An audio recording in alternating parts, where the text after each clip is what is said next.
Hello everyone, welcome to Crystal Commerce Classes Learning that Influences You by Avneet Kaur.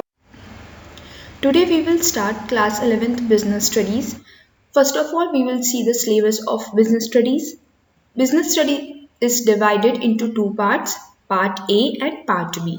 Part A is talking about foundations of business, chapter 1 nature and purpose of business, chapter 2 forms of business organizations, chapter 3 private, public and global enterprise, chapter 4 business services, chapter 5 emerging modes of business, chapter 6 social responsibility and business ethics. Part B finance and trade.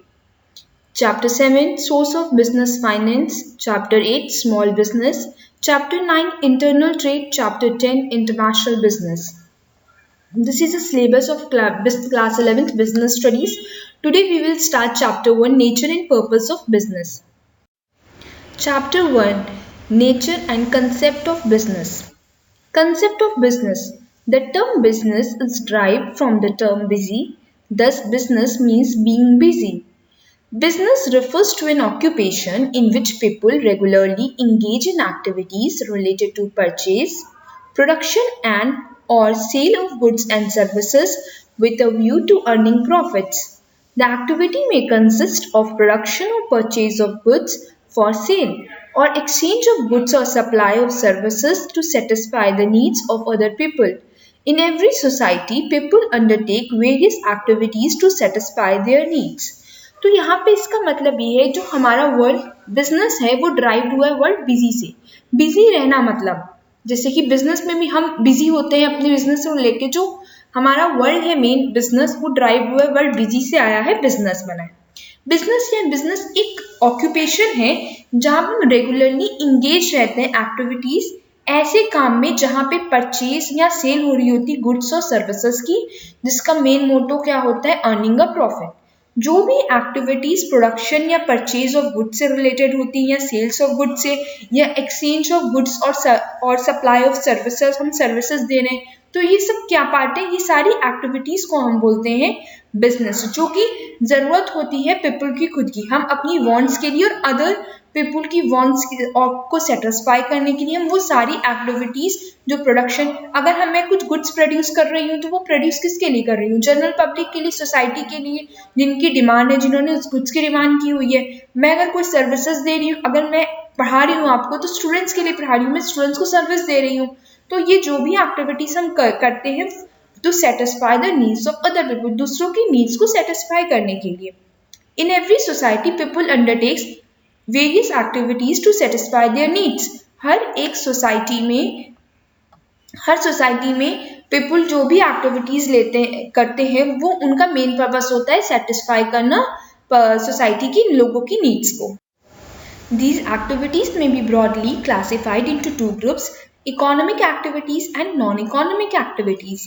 हमने भी पढ़ा कि society में हम वो सारी activities करते हैं जिससे पीपल की नीड सेटिस्फाई हो तो वो एक्टिविटीज जो हैं करते हैं सोसाइटी में जो एक्टिविटीज होती है हमारी वो ब्रॉडली टू टर्म्स दो एक्टिविटीज है economic activities and non economic activities. Economic activities are those by which we can earn our livelihood Example, a worker working in a factory, teacher teaching in a school and many more. हम ऐसी वो activities हम ऐसे वो काम करते जिससे हमें अर्निंग हो और उस अर्निंग से हम अपनी लाइवलीहुड चला सके हम अपनी बेसिक नीड्स को फुलफिल कर सके फूड क्लोथ शेल्टर जो हमारी बेसिक नीड्स है। हम एक वर्कर फैक्ट्री में वर्क कर रहा है उसको वेजेस मिल रही तो वो अपना घर खर्चा चला पा रहा है। Teacher teaching in school teacher पढ़ा रही है उसको सैलरी मिल रही है तो वो भी अपने घर को चला सकती है। ऐसे सारी एक्टिविटीज जिससे हमें कुछ अर्निंग हो रही हो ताकि हम अपना लाइवलीहुड कुछ रन कर सके तो वो सारी एक्टिविटीज जो होती है वो हमारी होती है इकोनॉमिक एक्टिविटीज। सेकेंड है हमारी non economic activities are performed out of love, sympathy, sentiment, etc. Example, housewife cooking food for her family or a boy helping an old man cross the road and many more. हमारे घर पे हमारी mother जिनकी mother housewife होंगी ये बहुत अच्छे से रिलेट करेंगे कि उनकी मदर को दिन भर वो वर्क करती है सुबह से शाम तक रात तक बट उनको कोई सैलरी नहीं मिलती। ऐसी एक्टिविटीज जो सिंपैथी, लव, सेंटिमेंट से जुड़ी होती हैं, वो सारी एक्टिविटीज नॉन इकोनॉमिक एक्टिविटीज होती है, जहाँ पे उनको कोई रिटर्न नहीं मिल रहा है, कोई भी तरीके की अर्निंग नहीं हो रही है उनकी। जैसे कि रोड पे किसी ने किसी ओल्ड मैन की हेल्प कर दी रोड क्रॉस करने में, या मैंने अपनी किसी फ्रेंड को बुक दे दी अपनी, तो क्या मैं उससे पैसे ले रही हूँ? नहीं ले रही हूँ। अगर ये सब चीजें क्या है, नॉन इकोनॉमिक एक्टिविटीज है। किसी की हेल्प करना वो रेगुलर बेसिस में नहीं है, कभी कभार हमने कर दिया, तो वो सब एक्टिविटीज जहाँ पे हमें कोई अर्निंग ना हो रही हो। बेसिक अगर इस अर्निंग वर्ड से कनेक्ट करोगे तो कभी भूलने के चांसेस बहुत कम हो जाते हैं। इकोनॉमिक एक्टिविटीज जहाँ पे हमें अर्निंग हो रही है ताकि मैं अपना खर्चा चला सकूँ, सिंपल लैंग्वेज में हम ऐसे याद कर सकते हैं इसको। और नॉन इकोनॉमिक एक्टिविटीज वो एक्टिविटीज है जहाँ पे मैं कोई काम तो कर रहा हूँ रेगुलर बेसिस में, पर मुझे पैसे नहीं मिल रहे, तो वो होगी नॉन इकोनॉमिक एक्टिविटीज। चीजों को रटने की जरूरत नहीं है यहाँ पे, चीजों को अगर समझोगे, अगर बेसिक लैंग्वेज में अपने समझ लिया और फिर एग्जाम में अपनी लैंग्वेज में लिखोगे तो वो बहुत अच्छा इम्पैक्ट डालता है, और रटने से आप चीजें भूलते हो। तो try to understand the concept, ये क्या कहना चाह रहा है और क्या है इसका रीजन क्या है। तो ये थी हमारी दो बेसिक एक्टिविटीज। अब हम पढ़ेंगे इकोनॉमिक एक्टिविटीज। जो इकोनॉमिक एक्टिविटीज है वो ब्रॉडली थ्री पार्ट्स में डिवाइड है: बिजनेस, प्रोफेशन एंड एम्प्लॉयमेंट। हम डे टू डे लाइफ में ये वर्ड्स बहुत बार सुनते हैं, बिजनेस, प्रोफेशन एंड एम्प्लॉयमेंट।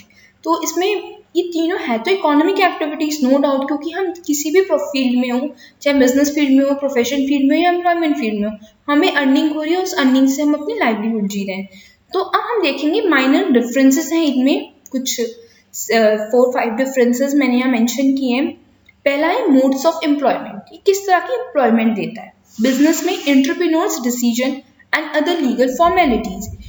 जो बिजनेस है वो एंटरप्रेन्योर खुद है। जैसे फॉर एग्जांपल मैं एक एंटरप्रेन्योर हूँ, मैंने सोचा कि मैं एक बिजनेस रन करूंगी स्टेशनरी का। तो अब मैंने क्या किया, मुझे खुद की कैपिटल लगानी है, खुद से मुझे लेबर हायर करनी पड़ेंगे, सब ठीक, जिसका आपका ना किसी और से लिंक नहीं है, किसी भी चीज से आपका लिंक नहीं है कि आपको किसी अदर पर्सन के पास जाना पड़े, किसी के अंडर काम नहीं, आप खुद ओनरशिप हो। मैं जैसे चाहूंगी वैसा बिजनेस सेटअप करूंगी, जैसे एम्प्लॉयज को हायर करना है मैं करूंगी, कितनी सैलरी देनी है सब मैं खुद डिसाइड करूंगी। कोई अदर पर्सन, कोई मेरे टॉप लेवल में कोई नहीं होता है। जिसका जो बिजनेसमैन है, जो बिजनेस जिसने स्टार्ट किया है, उसकी खुद की होते हैं डिसीजन, अदर लीगल फॉर्मेलिटीज जो भी वो पॉलिसीज फ्रेम करता है वो खुद करता है। सेकेंड है प्रोफेशन। वहीं अगर हम प्रोफेशन के मोड्स ऑफ एम्प्लॉयमेंट की बात करें तो membership of a professional body, वो किसी बॉडी के अंदर वर्क करता है। जैसे कि अगर कोई पर्सन सीए है तो वो आईसीएआई के अंदर वर्क करेगा, वो उनके नॉर्म्स के अकॉर्डिंग वर्क करेगा, वो जो भी अपने काम करेगा वो उसके करेगा। कोई मेडिकल में है तो वो उसके अकॉर्डिंग काम करेगा, जो भी डॉक्टर है वो मेडिकल के अंदर आएगा, ठीक है, वो उस बॉडी के अंडर वर्क करेगा। तो वो कहीं ना कहीं जो उनकी अलग सेपरेट बॉडी होती है उसको उस हिसाब से, और वो सब वर्क करने के लिए उन्हें सर्टिफिकेट प्रोवाइड होता है। जो भी सीए फर्म्स रन करते हैं उनके पास भी सर्टिफिकेट होता है।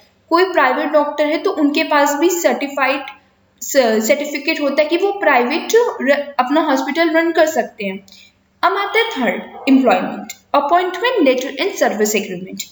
जैसे कि जो भी एस्पिरेंट्स प्रिपेयर कर रहे होंगे यूपीएससी के लिए, तो वो क्या है, वो जॉब ले रहे हैं, वो एम्प्लॉयमेंट की तैयारी कर रहे हैं। जो बैंक में वर्कर्स होते हैं, इन लोगों को जब ये एग्जाम्स क्लियर कर लेते हैं, अपने इंटरव्यू लेवल्स क्लियर करके, सब स्टेप्स जब वो क्लियर करके उस पोजीशन पे पहुंचते हैं तो उनको एक अपॉइंटमेंट लेटर मिलता है। और जो भी सर्विस पीरियड होता है उसकी एक डेडलाइन होती है कि इस एज तक ही आप सर्विस कर सकते हो, और उनका एग्रीमेंट साइन होता है कि आप 10 साल के लिए हमारे कंपनी में जुड़े होगे, आपसे 15 साल के लिए या 25 साल तक, या एज लिमिट के साथ। वो कोई भी एग्रीमेंट में एक टर्म होता है, और एक टर्म के बाद वो आपकी सर्विस वहीं पे एक्सपायर हो जाती है, फिर आपको पेंशन मिलती है अगर आप गवर्नमेंट के हो। बाकी एज अ जिस भी फील्ड में, जिस भी कंपनी में, वो डिपेंड करता है उनकी पॉलिसीज क्या है। फिर नेक्स्ट है हमारा पॉइंट, नेचर ऑफ वर्क, काम क्या होता है इनका, बिजनेस में ऐसा क्या काम करते हैं, प्रोफेशन में, एम्प्लॉयमेंट में। जो बिजनेस है उसमें provision of goods and services to the public. Business में क्या होता है, बिजनेस क्या है, हमने भी पढ़ा था कि ऐसी रेगुलर एक्टिविटीज जो मनी टर्म में होती है, यहाँ पे प्रोडक्शन या परचेज ऑफ गुड्स और सेल्स का होता है, सर्विसेज का होता है। तो ऐसी जो एक्टिविटीज जो रेगुलर बेसिस में हो रही है, और टू अर्न अ प्रॉफिट, क्योंकि मेन रीजन क्या है किसी भी बिजनेस का, कि टू अर्न अ प्रॉफिट। तो ऐसी एक्टिविटीज जहाँ पे गुड्स एंड सर्विसेज का परचेज और सेल हो रहा है, वो सारे क्या है, बिजनेस है। सेकेंड है profession, rendering of personalised expert services. आप एक काम को कर करके ना उसमें एक्सपर्ट हो जाते हो। जैसे कि कोई प्रोफेसर अगर अकाउंट्स का है तो वो उस फील्ड का एक्सपर्ट है, वो प्रोफेशन है उसका। जब आप ये सब चीजें क्या होगी, प्रोफेशन। जैसे डॉक्टर है, वो प्रोफेशन है, वो एक्सपर्ट है उन बीमारियों का इलाज करने के लिए। सीए जो भी होते हैं वो एक्सपर्ट है कॉमर्स फील्ड के लिए। वो चार्टर्ड अकाउंटेंट जो वो कर सकते हैं वो कोई और अदर पर्सन नहीं कर सकते, सिर्फ सीए ही कर सकते हैं। तो ये उनके एक्सपर्ट से जो भी सर्विसेज वो रेंडर करते हैं वो उसके एक्सपर्ट होते हैं। थर्ड है employment, performing work as per services contract और रूल्स ऑफ सर्विसेज। वो वही काम करते हैं जो जब उन्होंने कोई कंपनी, कोई जॉब, बैंक में मान लो अगर जॉब मिली है मुझे, तो मैं वही काम करूंगी जो मेरे कॉन्ट्रैक्ट में मेंशन है और जो मुझे बोला गया करने के लिए, क्या जो भी रूल्स ऑफ सर्विसेज है मुझे वो फॉलो करना पड़ेगा। मैं एक्स्ट्रा कुछ नहीं कर सकती, अपना दिमाग नहीं लगा सकती, बस मुझे जितना जैसे बोला है मुझे एज इट इज उनके रूल्स को फॉलो करना पड़ेगा। थर्ड है क्वालिफिकेशन, हमें कितना पढ़ा लिखा होना जरूरी है कोई काम करने के लिए। अगर मैं बिजनेस की बात करूँ तो आपके पास मिनिमम से मिनिमम कोई क्वालिफिकेशन होनी चाहिए, और नहीं मतलब कोई जरूरत नहीं मिनिमम क्वालिफिकेशन की। आप अगर पढ़े लिखे नहीं भी हो तो भी आप एक बिजनेस रन कर सकते हो। बिजनेस बिना पढ़े लिखे, जो आप लोग ये छोटे छोटे ढाबे देखते हो सब, तो क्या वो पढ़े लिखे नहीं, पर वो एक तरह का बिजनेस ही रन करना है, तो उसके लिए क्वालिफिकेशन की रिक्वायरमेंट ना बराबर होती है। सेकंड प्रोफेशन के लिए आपको प्रॉपर क्वालिफिकेशन की बहुत ज़्यादा इंपॉर्टेंट है, क्योंकि आप उस फील्ड के एक्सपर्ट होते हो। आपको स्पेसिफाइड फील्ड में आपको ट्रेनिंग मिलती है, आप प्रिस्क्राइब प्रोफेशनल बॉडी के पार्ट होते हो, तो इसलिए यहाँ पे क्वालिफिकेशन सबसे ज़्यादा होनी चाहिए। सबसे इम्पॉर्टेंट रोल प्ले करता है प्रोफेशन में क्वालिफिकेशन। थर्ड है एम्प्लॉयमेंट के केस में अगर क्वालिफिकेशन की बात करें तो एज पर ट्रेनिंग प्रिस्क्राइब, मतलब अगर मुझे एक क्लरिकल की ज़रूरत है तो मैं क्वालिफिकेशन उसकी उस अकॉर्डिंग ही देखूंगी। मैं किसी सीए पर्सन को क्लरिकल की जॉब नहीं दूंगी, ऑब्वियसली वो नहीं लेगी और इससे नहीं होगा। तो वो डिपेंड करता है कि मुझे किस वर्क के लिए चाहिए, पर्सन को मुझे हायर करना है, और उसके अकॉर्डिंग उसकी क्वालिफिकेशन चेक की जाती है। तो सबसे ज़्यादा अगर क्वालिफिकेशन का रोल है तो वो है हमारे प्रोफेशन फील्ड में। हाँ, फिर नेक्स्ट पॉइंट है कैपिटल इन्वेस्टमेंट। अब देखना है कि मुझे कोई काम करने के लिए कितना पैसा लगाना पड़ेगा। अगर बिजनेस की बात करूं तो वो बिजनेस में सबसे ज़्यादा कैपिटल इन्वेस्टमेंट होता है, और वो डिपेंड करता है कि हमारा नेचर बिजनेस का कैसा है। अगर मैं रिलायंस कंपनी की बात करूं, उनके में कैपिटल का इन्वेस्टमेंट बहुत ह्यूज है, और वहीं मैं किसी एक कॉलोनी के छोटे से शॉप की बात करूं तो उनका इन्वेस्टमेंट उतना ही लेस है। तो ये डिपेंड करता है कि किस स्केल में कितना बड़ा हम बिजनेस स्टार्ट करें, उस हिसाब से हमारी कैपिटल की रिक्वायरमेंट होती है। कैपिटल यानी कि मनी। फिर है सेकेंड प्रोफेशन के केस में, वहाँ पे भी हमें कैपिटल की जरूरत होती है, क्योंकि जब मुझे क्वालिफिकेशंस लेनी है तो मुझे फीस देनी पड़ेगी, और जो वो फीस होती है वो बहुत लिमिटेड होती है एज कम्पेयर टू बिजनेस। उतना हमें पैसा नहीं लगाना होता है जितना हम बिजनेस पे लगाते हैं। थर्ड है एम्प्लॉयमेंट में हमें किसी भी तरीके की कोई रिक्वायरमेंट नहीं है। अगर मुझे बैंक में जॉब लेनी है तो मुझे सिर्फ उनके एग्जाम्स क्लियर करके, इंटरव्यू क्लियर करके वहाँ पे मुझे जॉब मिल जाएगी। तो वहाँ पे मेरा कोई कैपिटल रिक्वायरमेंट की जरूरत है नहीं, मुझे कोई पैसा नहीं लगाना है वहाँ पे। फिर नेक्स्ट पॉइंट आता है हमारा risk. Profits are uncertain and irregular risk present. Business में एक चीज याद रखना बहुत इंपॉर्टेंट है कि विदाउट रिस्क कोई भी बिजनेस सक्सेसफुल नहीं होता है। बिना रिस्क के कोई बिजनेस हो ही नहीं सकता, कभी नहीं। हाँ, चाहे बिजनेस कितना लार्ज स्केल का हो चाहे स्मॉल स्केल का हो, कोई डिफरेंस नहीं है। पर रिस्क, जितना बड़ा बिजनेस होगा, जितना बड़ा प्रोजेक्ट होगा, जितना हाई कैपिटल इन्वेस्टमेंट का प्रोजेक्ट होगा, उतना हाई रिस्क भी होता है। जब आप अभी 12th क्लास में आप पढ़ोगे ना जब शेयर्स, तो आपको पता चलेगा जो इक्विटी शेयर्स होल्डर होते हैं उनके में सबसे ज्यादा रिस्क होता है, सबसे ज्यादा पैसा उन्होंने लगाया होता है कंपनी में। ये चीज याद रखना, प्रॉफिट अर्न करना है हमें तो हमें रिस्क तो लेना ही पड़ेगा। फिर है second profession, fee is generally regular and certain some risk.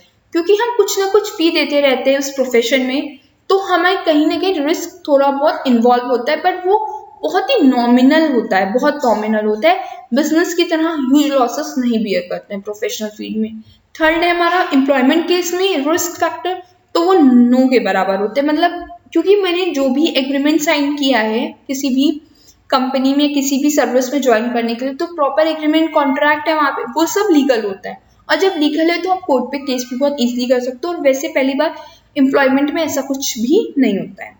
फिर लास्ट एग्जाम्पल बिजनेस के, ऑब्वियसली शॉप, फैक्ट्री, जहाँ भी प्रोडक्शन और परचेज सेल का काम हो रहा है। Profession legal, medical, CA, legal यानी कि जो लॉयर्स होते हैं हमारे सब प्रोफेशन फील्ड के। एम्प्लॉयमेंट जॉब्स, बैंक में लेना, इंश्योरेंस कंपनी में जॉब लेना, किसी गवर्नमेंट एग्जाम्स की तैयारी आप सब करते हो, तो वो सब क्या है हमारे, ये सब चीजें हमारी एम्प्लॉयमेंट की। तो ये चार्ट से मैं ये समझाना चाह रही थी आप लोगों की, जो ये मैंने 3 इकोनॉमिक एक्टिविटीज आपको बताई, बिजनेस, प्रोफेशन एंड एम्प्लॉयमेंट, इसका क्या मतलब है, क्या रोल है, किस तरीके से ये डिफ्रेंशिएट है। तो ये डिफरेंस इन लोग इसका एग्जाम में पूछा जाता है, तो इसको बहुत अच्छे से समझिए। और कोई भी डाउट हो, किसी भी तरीके का डाउट हो, कोई वर्ड नहीं क्लियर है, कोई कंसेप्ट नहीं क्लियर है, तो प्लीज कमेंट बॉक्स में कमेंट जरूर कीजिएगा। आज हमने बिजनेस स्टडीज के फर्स्ट चैप्टर में पढ़ा कंसेप्ट ऑफ बिजनेस। हमने पढ़ा 2 तरह की इकोनॉमिक एक्टिविटीज होती, economic and non economic activities. और थर्ड हमने पढ़ा कि difference between business, profession and employment. तो अब हम नेक्स्ट वीडियो जब भी अपलोड करेंगे, आप प्लीज उसके लिए रेडी रहिए, ये सब पढ़ के रहिएगा ताकि आप कनेक्ट कर सके चीजों को। और कोई भी डाउट हो तो प्लीज कमेंट बॉक्स में कमेंट जरूर कीजिएगा। And yes, don't forget to subscribe and share the channel. Just a friendly reminder, if you think you can do it, you can. Believe in yourself. And have a nice day. Thank you.